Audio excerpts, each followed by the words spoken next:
नमस्कार दोस्तों, rebel mathematics analysis में आपका स्वागत है। कक्षा 10 के एनसीईआरटी बुक का प्रश्नावली 9.1 में आपका वेलकम है। चलिए दोस्त, प्रश्नावली 9.1 को बनाने से पहले इसके बारे में कुछ जान लेते हैं कि प्रश्नावली 9.1 में कौन कौन सी बातें मोस्ट इम्पोर्टेंट हो सकती हैं। चलिए जानते हैं।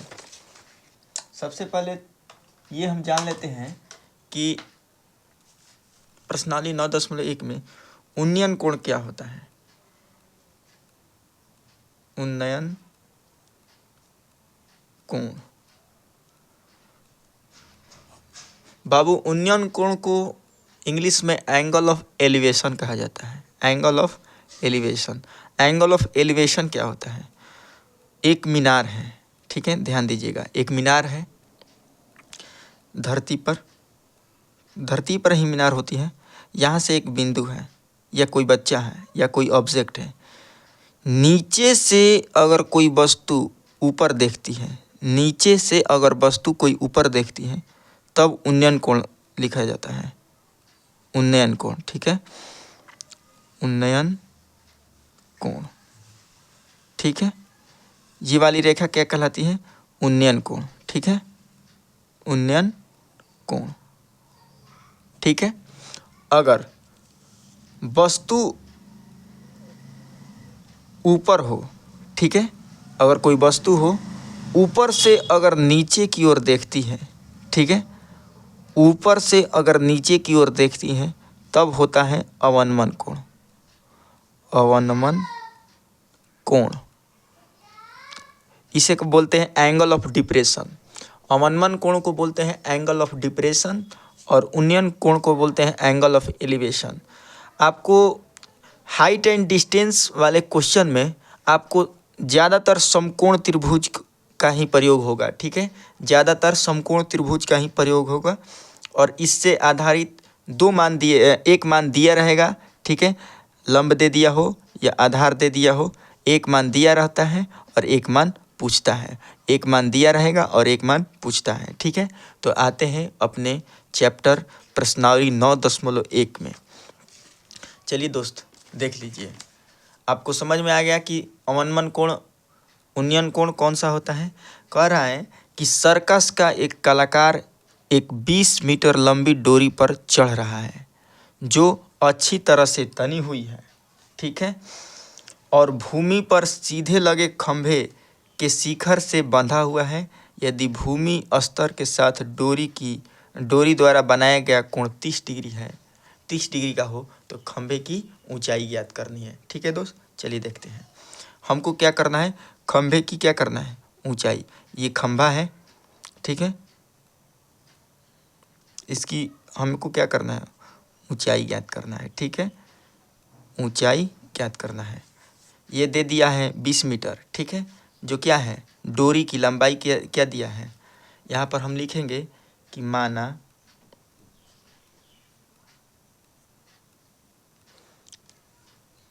खंभे की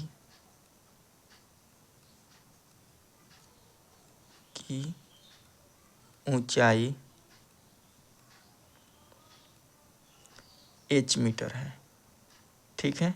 खंभे की क्या ऊंचाई क्या दिया हुआ है, h मीटर। हमको ज्ञात करना है ए बी, केवल ज्ञात करना है ए बी। दिया क्या हुआ है, ए सी दिया हुआ है, ठीक है। तो चलिए आते हैं त्रिभुज ए बी सी में, ठीक है, दिया हुआ है त्रिभुज ए बी सी में। और जो ये कोण बन रहा है ये वाला, ये कितने डिग्री का बन रहा है, 90 डिग्री का। यहाँ से देखने पर ये जो मान रहता है 90 डिग्री से देखने पर जो मान रहता है वो कर्ण का मान होता है, इसे हाइपोटेन्यूस बोलते हैं। और लंब का मान पूछ रहा है, क्या पूछ रहा है, लंब का मान। तो हम क्या कहेंगे कि ए बी दिया है जो मान, क्या पूछ रहा है, ए बी पूछ रहा है, मान किसका दिया हुआ है, ए सी का मान दिया हुआ है, ए सी का मान दिया हुआ है। चलिए, लंब बटा कर्ण, लंब बटा कर्ण। आपको अगर त्रिकोणमिति का सूत्र ये वाला पता नहीं है कि एल ए एल के ए, ये साइन होता है ये कॉस होता है, ये टैन होता है, टैन का उल्टा कॉट हो जाएगा, कॉस का उल्टा सेक हो जाएगा और साइन का उल्टा कॉसेक हो जाएगा। ठीक है, अगर आपको ये वाला सूत्र नहीं पता है तो नहीं बन पाएगा। ठीक है, यहाँ पर क्या बोल रहा है, ए बी बटा में ए सी। ए बी देखिए क्या दिया, ए बी अब बटा में ए सी दिया हुआ है, तो लंब दे दिया है और कर्ण दे दिया है। किसका मान है, लंब बटा कर्ण, ऊपर से नीचे आते हैं तो किसका मान होता है, साइन का मान होता है। ठीक है, तो यहाँ पर क्या लिखेंगे, साइन थीटा। ठीक है, ए बी का मान पूछ रहा है, ए बी का मान कितना दिया हुआ है, एच, तो यहाँ पर लिखेंगे एच। ए सी का मान कितना दिया हुआ है 20, तो यहाँ पर क्या लिखेंगे 20 बराबर साइन का साइन लिखेंगे और थीटा के मान पर कितना डिग्री का कोण दिया है, 30 डिग्री का कोण दिया हुआ है।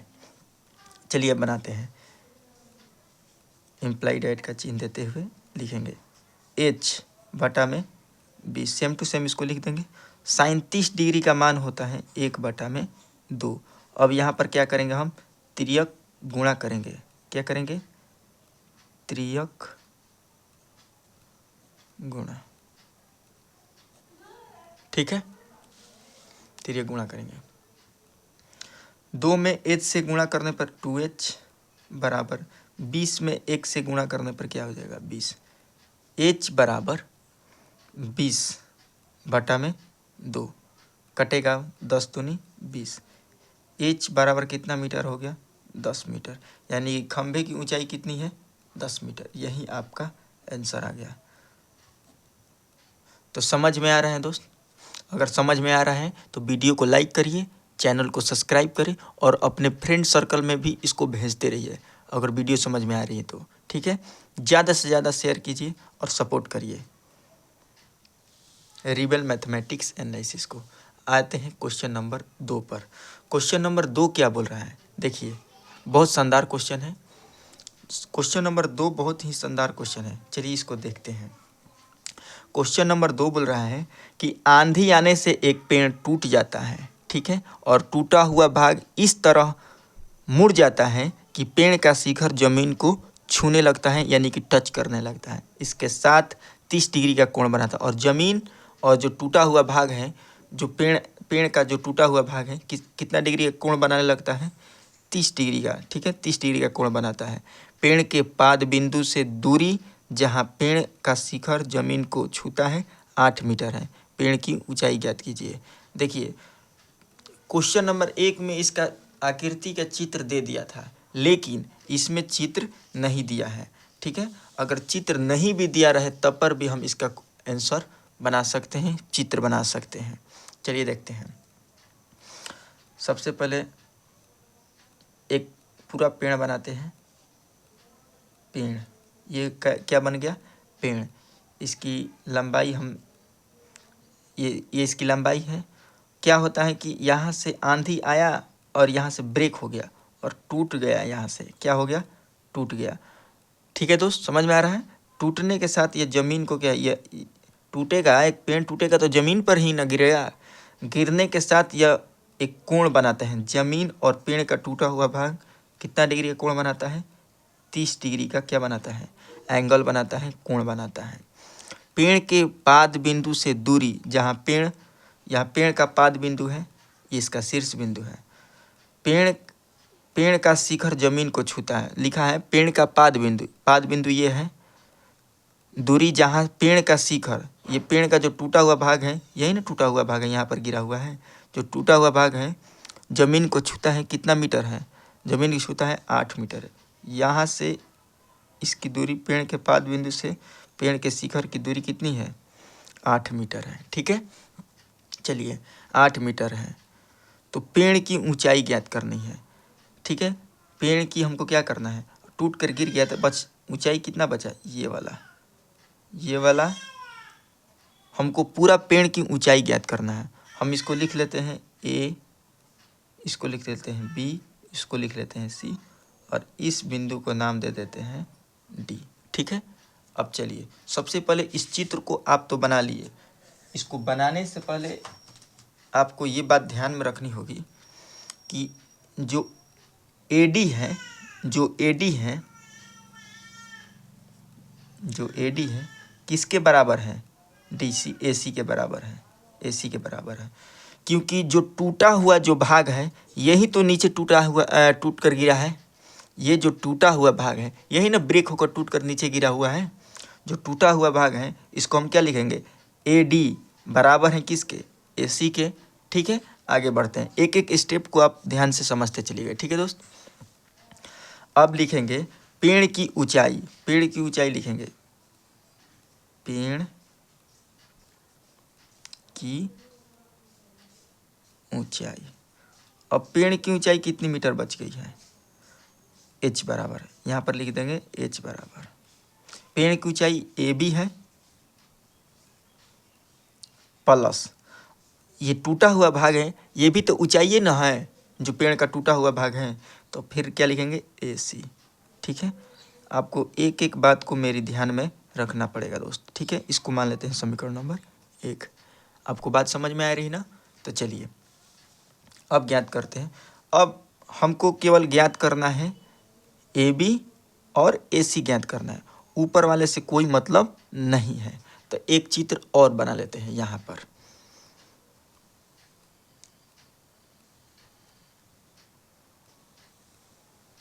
ये देखिए ABC, ठीक है, ABC ये टूट कर कितना डिग्री बनाता है, 30 डिग्री।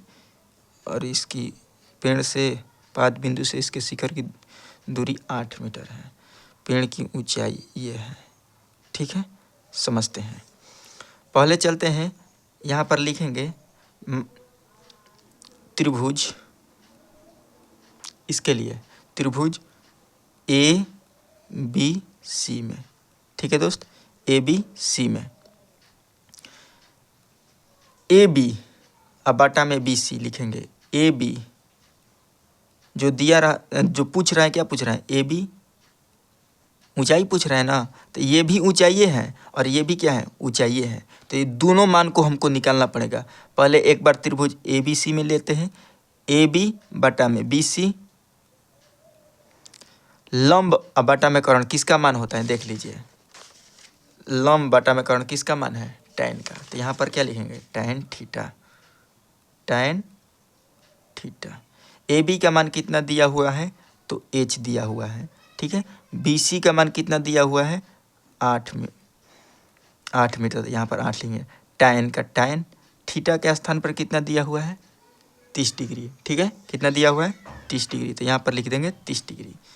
अब देखते हैं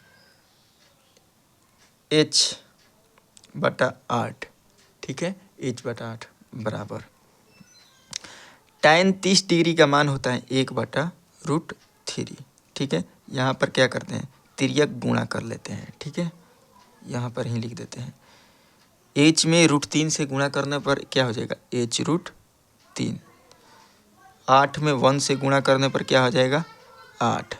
तो h बराबर, इसलिए h बराबर 8 बटा में √3। ठीक है, h का मान कितना आ गया, 8 बटा में √3। इसको मान लेते हैं समीकरण नंबर 1। अब आते हैं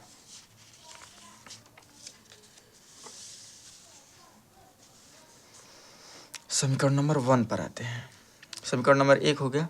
अब लिखेंगे पुनः, क्या लिखेंगे, पुनः, देख लीजिए, पुनः त्रिभुज ABC में, पुनः त्रिभुज ABC में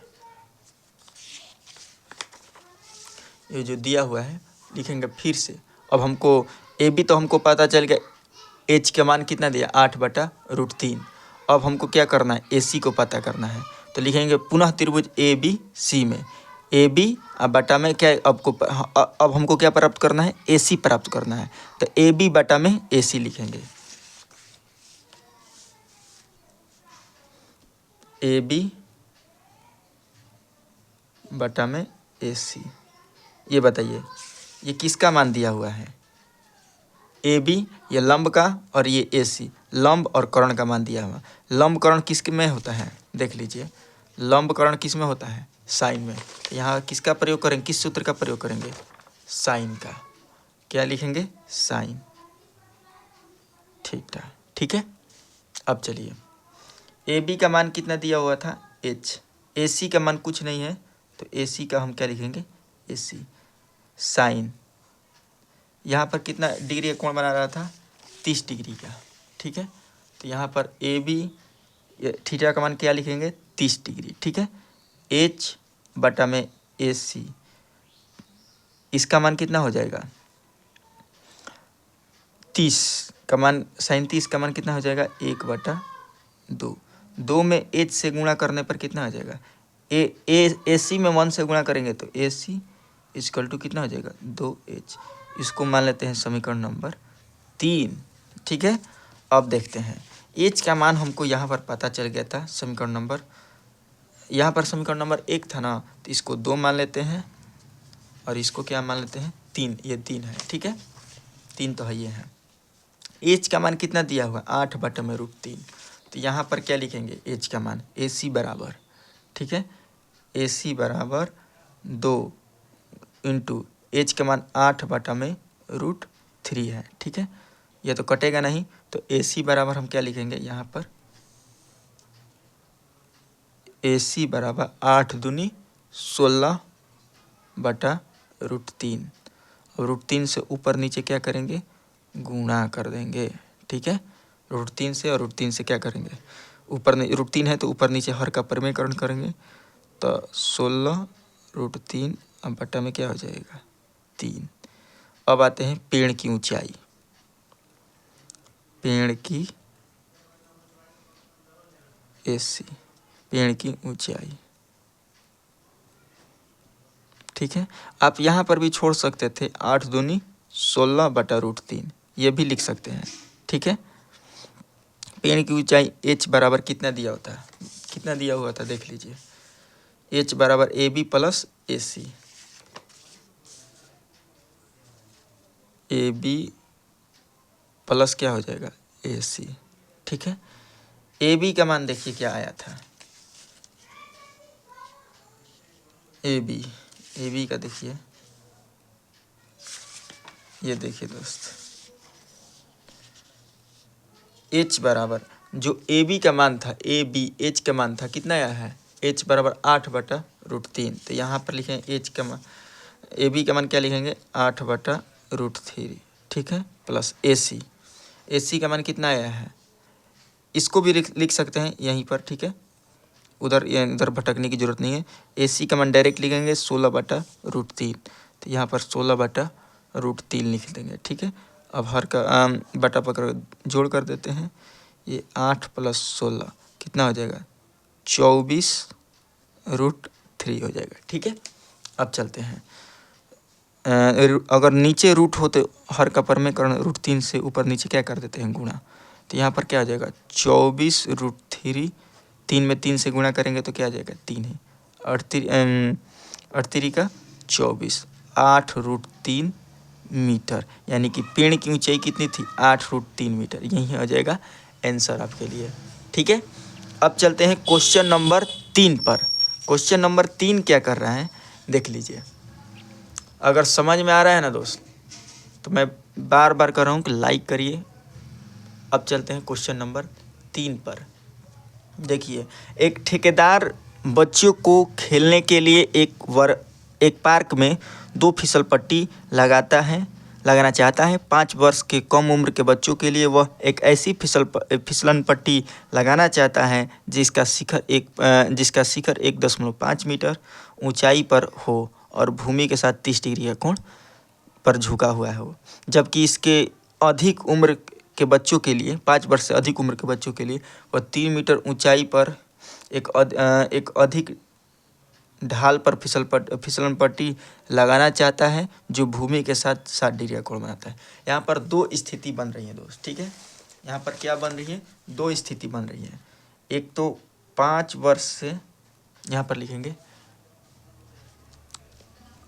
5 वर्ष से कम उम्र के बच्चों के लिए, 5 वर्ष से कम उम्र के बच्चों के लिए। ठीक है। और एक क्या बन रही है, 5 वर्ष से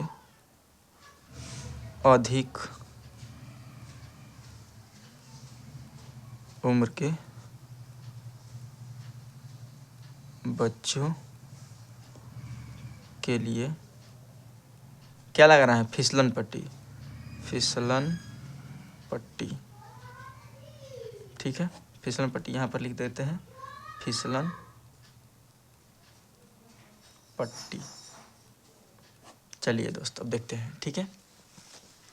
पहले इसका 5 वर्ष से कम उम्र के बच्चों के लिए क्या कर रहा है, एक ऐसी फिसलन पट्टी लगाना चाहता है जिसका शिखर 1.5 मीटर है ऊंचाई, ठीक है। जो फिसलन पट्टी की ऊंचाई कितनी है, 1.5 मीटर, ठीक है।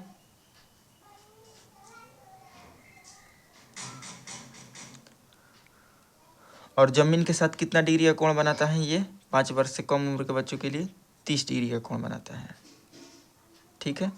फिर क्या कर रहा है, जबकि इससे अधिक उम्र के बच्चों के लिए 3 मीटर ऊंचाई पर एक अधिक ढाल का 3 मीटर की फिसलन पट्टी बनाता है, ठीक है।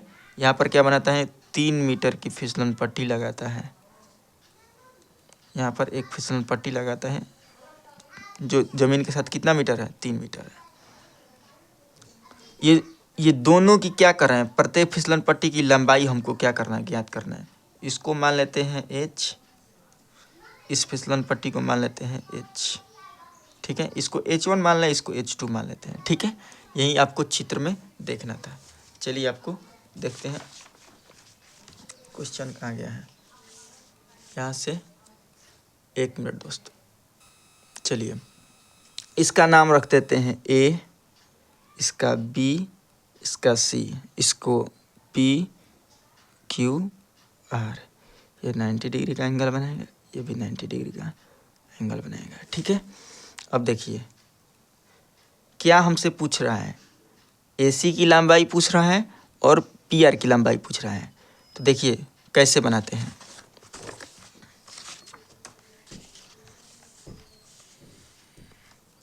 पहले लिखेंगे इस त्रिभुज के लिए, ठीक है। इस त्रिभुज के लिए त्रिभुज ABC में क्या दिया हुआ है, AB दिया हुआ है और पूछ क्या रहा है, AC। तो AB बटा में AC। ये नहीं दोस्त कि जो इसको लिखे पहले कि इसको लिखे पहले, यही डाउट रहता है कि किसको लिखे पहले, ठीक है। AB को लिखे कि AC को लिखे। तो आप जो मन कर रहे हैं वो लिख दीजिए। अगर मन कर रहा है AC को ऊपर लिखने के लिए तो AC को ऊपर कर दीजिए, और AB को नीचे करने का मन है तो नीचे कर दीजिए। उससे आंसर में कोई फ़र्क नहीं पड़ता है, ठीक है। आप आए या जाए इससे कोई फ़र्क नहीं पड़ता है। रहता है ना, कोई आदमी रहता है कि आपके चले जाने से कोई मतलब नहीं रहता है, वही बात है। AB लिखिए या इसको AB को लिखिए या AC को लिखिए, किसी मान को आप लिख सकते हैं, जिस मान को निकालना है वो रहना चाहिए, ठीक है। अब देखते हैं AB बटा में AC, ये किसका मान रहता है, साइन का, साइन थीटा का मान, ठीक है। तो AB का मान कितना दिया हुआ, 1.5 मीटर। AC हमको निकालना है H1 बराबर साइन कितना डिग्री हो जाएगा, 30 डिग्री, ठीक है। अब चलिए देखते हैं 1.5 मीटर H1 साइन 30 डिग्री का मान होता है 1/2, ठीक है। अगर गुणा करते हैं, तिर्यक गुणा करते हैं यहाँ से तो H1 से 1 से गुणा करेंगे तो H1 हो जाएगा बराबर, ये 1.5 दूनी कितना 3 मीटर हो जाएगा। कितना मीटर आ गया, तो जो 5 वर्ष से कम उम्र के बच्चे हैं उनके लिए कितना मीटर हो जाएगा, 1.5 मीटर की फिसलन पट्टी लगाएगा। आपका एक आंसर हो गया। अब देखते हैं दूसरा का आंसर, 5 वर्ष से अधिक उम्र के बच्चों के लिए, इसको भी लिखेंगे त्रिभुज PQR में, ठीक है, PQR में। चलिए देखते हैं, हमको H2 ज्ञात करना है तो लिखेंगे, देखिए सबसे यही पहले लिख देते हैं, इसमें ये लिखे थे अब इसमें वाला मैं लिख देता हूँ, ये वाला H2 तो ज्ञात ही करना है हमको, PR बटा में दिया क्या हुआ है PQ। और एक दोस्त बात छूट गई कि ये कितना डिग्री का कोण बनाता है 5 वर्ष से अधिक उम्र के बच्चों के लिए, 60 डिग्री का कोण बनाता है, अधिक के लिए 60 डिग्री का कोण बनाता है। ठीक है, तो PR का मान कितना दिया हुआ है, PR का मान कितना दिया हुआ है H, पहले लिख देते हैं कर्ण बटा में लंब किसका मान होता है कोसेक थीटा का, कोसेक थीटा का मान होता है। ठीक है, PR का मान H2 दिया है तो H2 लिख देंगे, बटा में PQ का मान कितना दिया हुआ 3 तो 3 लिख देंगे। साइन कोसेक थीटा का मान कितना दिया 60 डिग्री, तो कोसेक 60 डिग्री का मान कितना होता है बता सकते हैं आप, अगर बता सकते हैं तो कमेंट करना, हम लिख देते हैं यहाँ पर कोसेक 60 डिग्री का मान कितना होता है तो 2/√3 होता है। यहाँ से तिर्यक क्या करेंगे गुणा, ठीक है, H2√3 बराबर 3 दूनी 6। अब लिखेंगे यहाँ पर लिख देते हैं H2 रूट क्या है गुणा में है, नीचे आएगा तो क्या हो जाएगा भागा में, तो 6/√3। यहाँ पर √3 आया है तो इसका हर का पर में करेंगे, √3 ऊपर, √3 से ऊपर नीचे क्या कर देंगे गुणा, √3 में 6 से गुणा √3 6√3, 3 में 3 से करेंगे 3, 3 दूनी 6 बराबर 2√3 मीटर। ठीक है, 5 वर्ष से अधिक उम्र के बच्चों के लिए कितना फिसलन पट्टी लगाना पड़ेगा 2√3 मीटर की ऊंचाई इसकी फिसलन पट्टी लगेगी। ठीक है, यही आपका आंसर हो जाता है। तो आपका क्वेश्चन नंबर 3 भी बनकर सॉल्व होता है।